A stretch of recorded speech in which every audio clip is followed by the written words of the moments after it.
नमस्कार, मेरा नाम भाऊ तोरसेकर। आप देख रहे हैं प्रतिपक्ष। दोस्तों, आज मैं महाराष्ट्र में जो कुछ चल रहा है उसके बारे में थोड़ी बात करूंगा। आपको मालूम है,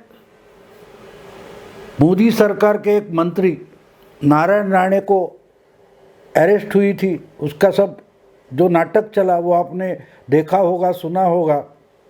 लेकिन इस संबंध में एक बात कहना बहुत ज़रूरी है कि कुछ लोग ऐसे होते हैं, किसी भी पार्टी के हो या किसी संस्था के हो, इनको किसी ने तकलीफ देने की ज़रूरत नहीं होती, वो खुद को ही तकलीफ कर लेते हैं। यानी कि अंग्रेजी में जिसको बोलते हैं सेल्फ गोल, यानी दुश्मन पार्टी या सामने वाले पार्टी ने गोल करने की ज़रूरत नहीं होती। ये अपने ही गोल में गोल डालकर, बॉल डालकर दूसरी पार्टी को गोल दे देते हैं। तो ऐसे लोग शिवसेना में बहुत सारे शुरू से। बुरी बात यह है कि बाला साहब जो बोलते थे वो व्यंग करते थे। बाला साहब पॉलिटिकल लीडर थे, लेकिन वो कार्टूनिस्ट थे और वो बातें करते करते व्यंग कर जाते थे। अब हर शिवसैनिक या हर शिवसेना का नेता, दूसरा नेता अगर व्यंग करने लगे तो वो खुद व्यंग बन जाता है, खुद व्यंग बन जाता है और अपनी ही पार्टी को तकलीफ में लाकर ढकेल देता है। और इसमें जो सबसे माहिर है वो तो उनके माउथ पीस सामना के संपादक बने बैठे संजय राउत। हर दिन अपनी ही पार्टी को हास्यास्पद बनाने का मानो उन्होंने कॉन्ट्रैक्ट ले लिया। अब देखिए, कल नारायण राणे उनकी अरेस्ट वगैरह हो गई तो नारायण राणे को शिवसेना हमेशा कोंबड़ी चोर नाम से, यानी मुर्गी चोर नाम से बदनाम करती रही है। तो वो तो पोस्टर दिखाए, बहुत जगह शिवसैनिकों ने पोस्टर दिखाए, नारायण राणे कोंबड़ी चोर वगैरह करके पोस्टर दिखाए, वो बात अलग है, उसमें कोई नई बात नहीं। अगर नई बात कोई है तो संजय राउत ने अपने ट्विटर पर एक पिक्चर डाल दिया, चित्र डाल दिया कि शेर, बाघ जो है उसके मुंह में मुर्गी है। तो नारायण राणे खुद मुर्गी नहीं है। आप उनको मुर्गी चोर बोलते हो, ठीक है, लेकिन नारायण राणे खुद मुर्गी नहीं है ना। और जब शेर के यानी बाघ के मुंह में, यानी बाघ ने मुर्गी की शिकार कर दी, ऐसा एक पिक्चर संजय राउत ने डाला है, तो मैं हंसते हंसते थक गया दोस्तों कि एक इंसान अपनी अकल से व्यंग करने की कोशिश करके कैसे व्यंग बन जाता है। इसका ये सबसे बढ़िया नमूना है, सबसे बढ़िया नमूना है।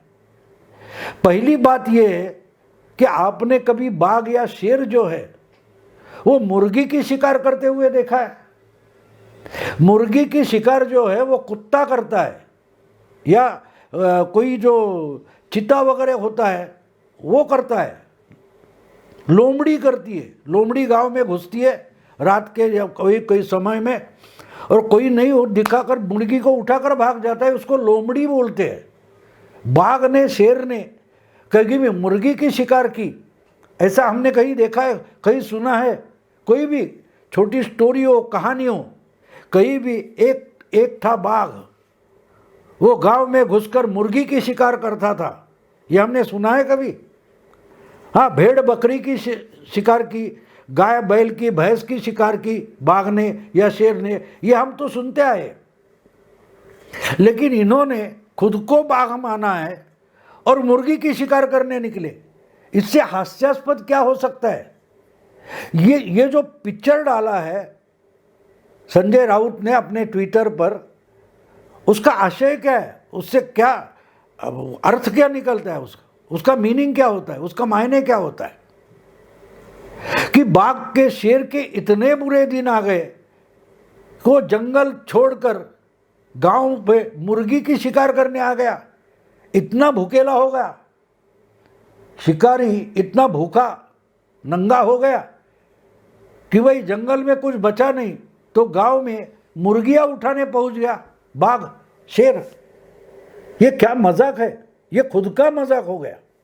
यानी शिवसेना का जो सिंबल है, बाला साहब ने जब शिवसेना शुरू की तब उन्होंने शिवसेना का एक प्रतीक बनाया था जो बाघ था, शेर, टाइगर।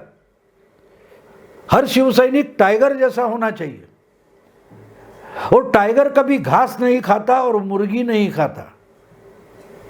टाइगर जो होता है, शेर जो होता है, वो भेड़ बकरी से ऊपर जो होगा उसकी शिकार करेगा। मुर्गी की शिकार तो लोमड़ी भी कर लेती है। तो ये पिक्चर डालकर संजय राउत ने क्या बताया, आज की शिवसेना इतनी दुबली पतली हो गई है कि लोमड़ी जैसी मुर्गी की शिकार करने निकली है। इससे अलग उसका मीनिंग निकलता है? आप बोलिए, मुझे आप बोलिए। सुनने वाला हर मुझे कहीं से एक स्टोरी निकाल के दे दो कि बाघ या शेर आया और उसने गांव में धूम मचाई और एक मुर्गी लेकर भाग गया। कैसी बातें करते हैं। इससे हास्यास्पद क्या हो सकता है कि बाला साहब की शिवसेना जो थी वो शेर जैसी, बाघ टाइगर जैसी दहाड़ लगाती थी और लोग डर जाते थे, डर जाते थे। बाला साहब, हजारों शिवसैनिक रास्ते पर आने की जरूरत ही नहीं थी। बाला साहब ने दहाड़ लगा दी तो उसके आगे क्या होगा, इससे सरकार, गवर्नमेंट डर जाती थी। बाला साहब पर कानूनी पैतरे क्यों नहीं चले? क्योंकि डरते थे अगर बाला साहब ने दहाड़ दे दी तो क्या होगा। इससे सरकार और कानून भी डरता था, इसलिए उनको शेर माना गया, बाघ माना गया, टाइगर माना गया। और ये आज की शिवसेना है जो क्या दिखाती है, देखो मैंने मुर्गी की शिकार कर दी। यानी खुद की ही इतनी मजाक दूसरी किसी पार्टी ने कभी नहीं की होगी। ये जो पिक्चर डाला है, इतनी शिवसेना की विडंबना शायद ही किसी ने की होगी। हाँ, बीच में मुझे याद है 2014 का जो विधानसभा का चुनाव चल रहा था, उस वक्त अमित शाह बोले थे और उस पर शिवसैनिकों को बहुत गुस्सा आया था कि हाँ, पहले तो शिवसेना बाघ थी, टाइगर थी, अब तो वो बिल्ली बन गई है। ऐसे अमित शाह बोले थे। कहीं नासिक धुलिया में उनकी मीटिंग थी और शिवसैनिकों को बहुत गुस्सा आ गया था। और मैंने भी अमित शाह के उस स्टेटमेंट पर, उस बयान पर गुस्सा जाहिर किया था। इतना अपने प्रतिस्पर्धी को इतना छोटा आंकना गलत है, ये मैंने लिखा था अमित शाह के उसी बात पर कि शिवसेना का जो टाइगर है उसको आप बिल्ली मत समझो। अगर वो पंजा निकाल कर आ गया तो जख्मी हो जाओगे। ये मैंने भी लिखा है, अमित शाह को इशारा दिया था उसको। ये गलत बयान है। शिवसेना इतनी बिल्ली जैसी छोटी नहीं हो गई। लेकिन हमने भी अमित शाह को इशारा दिया था तो ये अमित शाह से भी नीचे चले गए। बिल्ली और कुत्ते तो मुर्गी की शिकार करते हैं ना। तो संजय राउत बता रहे हैं कि शिवसेना अब सिर्फ मुर्गियों की शिकार करती है। तो शिवसैनिकों को गुस्सा किस पर आना चाहिए? अमित शाह पर, नारायण राणे का? बिल्कुल नहीं। गुस्सा अगर आना है आपको, आप टाइगर हो, शेर हो, तो आपको गुस्सा संजय राउत पर आना चाहिए, क्योंकि इतनी बड़ी विडंबना शिवसेना की शायद ही किसी ने की है, शायद ही किसी ने की है। लेकिन चल जाता है। इसको झुंड की मानसिकता बोलते हैं कि सोचना बंद होता है। जब झुंड इकट्ठी हो जाती है तो झुंड सोचती नहीं, बिल्कुल सोचती नहीं, बस बताया जाता है, वही सच लगता है। तो आज के शिवसैनिक जो है उन पर मुझे दया आती है कि उनको संजय राउत ने कुत्ता या बिल्ली या लोमड़ी बना दिया कि वो क्या शिकार करेंगे। हम लोग तो मुर्गी की शिकार करते हैं, गांव में आकर मुर्गी को पकड़ते हैं। ये संजय राउत बता रहे हैं। जरा सोचो उद्धव ठाकरे जी, सोचो आपकी मजाक कौन उड़ा रहा है? नारायण राणे नहीं उड़ा रहे, ना कोई बीजेपी वाला उड़ा रहा है। आपका ही मुखपत्र का माउथपीस का संपादक आपकी मजाक उड़ा रहा है कि आपके पिताजी क्या थे जिनकी दहाड़ से मुर्गियां तो छुप जाती थी, भेड़ बकरियां भी छुप जाती थी। और आज की शिवसेना मुर्गी की शिकार करने जितनी दुबली हो गई, यही तो आपके संपादक संजय राउत बता रहे हैं। इससे बड़ा मजाक क्या हो सकता है?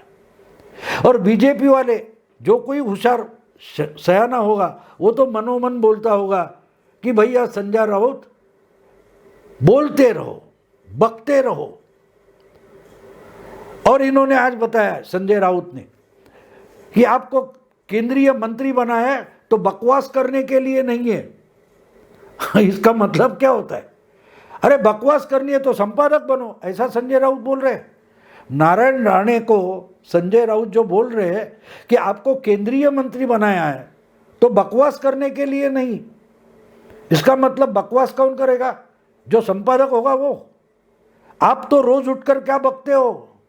संजय राउत रोज बकते ही है ना, बकते ही है ना। इसीलिए अनंत गीते हो या अरविंद सावंत हो, वो भी एमपी थे शिवसेना के, एनडीए में उनको मिनिस्टर बनाया गया, लेकिन सीनियर होके भी संजय राउत को मिनिस्टर नहीं बनाया। तो संजय राउत खुद की कहानी बता रहे हैं कि हम भी, शिवसेना भी एनडीए में थी, लेकिन शिवसेना का मंत्री बनाया गया तो मुझे नहीं बनाया गया क्योंकि मैं बकवास करता हूं। जिसको केंद्रीय मंत्री बनाया जाता है वो बकवास ना करे, और मुझे तो बकवास करनी है, इसलिए मुझे मोदी जी ने या वाजपेयी जी ने मिनिस्टर नहीं बनाया, मंत्री नहीं बनाया। ये इनका दुखड़ा है। वो दुखड़ा कैसे बाहर आ जाता है, देखिए कैसे बाहर आ जाता है। अब जो बात है सो है, लेकिन मुझे अजीब लगता है कि क्या कोई शिवसेना का नेता, सुभाष देसाई हो और बहुत सारे नेता है, वो देखते ही ये चीज़ें कि हम ही अपनी मजाक उड़ा रहे हैं। हमारे दुश्मन भी जितनी विडंबना शिवसेना की नहीं करते, उतनी हमारे ही माउथपीस से, हमारे मुखपत्र से ही हमारी विडंबना हो रही है। ये शिवसेना में कोई देखता नहीं है। तो शायद जो कोई बीजेपी के धूर्त नेता होंगे, चाणक्य नेता होंगे, वो तो मनो ही मन बोलते होंगे कि संजय राउत भैया बोलते रहो। दोस्तों, अगर ये वीडियो पसंद आया तो लाइक कीजिए, शेयर कीजिए, प्रतिपक्ष को सब्सक्राइब कीजिए। नमस्कार।